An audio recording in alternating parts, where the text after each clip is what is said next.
మర్చిపోకుండా నా దగ్గరికి ఇంకెక్కడికి కూడా వెళ్ళకండి, నా దగ్గరకే రాండి.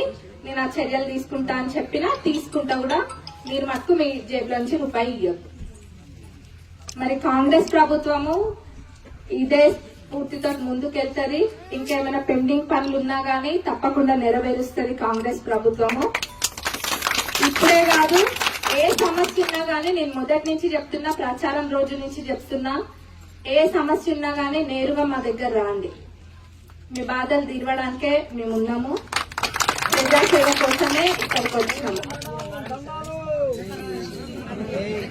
మరి అందరూ కూడా దయచేసి అప్లై చేసుకోండి. పెన్షన్ కూడా రకరకాలుగా ఉంది. అది డయాలసిస్ పేషెంట్స్ ఉంది, ఇంకా చాలా మందికి ఉంది. అవన్నీ కూడా మీకు అర్థం కాకపోతే అధికారులను అడగండి.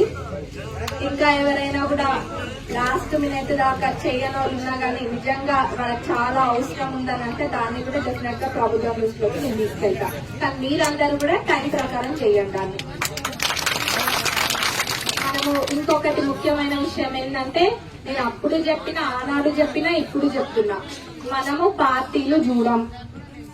ఎవరే పార్టీ అన్నది దయచేసి అధికారులు, లీడర్స్ కూడా చూడకండి. మనకే పార్టీ అన్నది ముఖ్యం కాదు. వాళ్ళ కుటుంబానికే కానివ్వండి, అప్లై చేసిన వ్యక్తికే కానివ్వండి, అవసరం ఏ తీరుగుంది అన్నది మనకి ఇంపార్టెంట్. అంతేగాని వాళ్ళ ఆ పార్టీ వాళ్ళని, ఇంకో పార్టీ వాళ్ళని మనం భేదం చూపిస్తామట్టు మనము చూపియద్దు. అట్లా ఎవరైనా చేసినా గానీ అది కూడా నా దృష్టికి తీసుకురావాల్సిన బాధ్యత ఇక్కడున్న అందరి మీద ఉంది. కాబట్టి అందరూ కూడా ఇది దృష్టిలో పెట్టుకోండి. డబ్బులు తీసుకోవద్దు, పార్టీలు చూడొద్దు.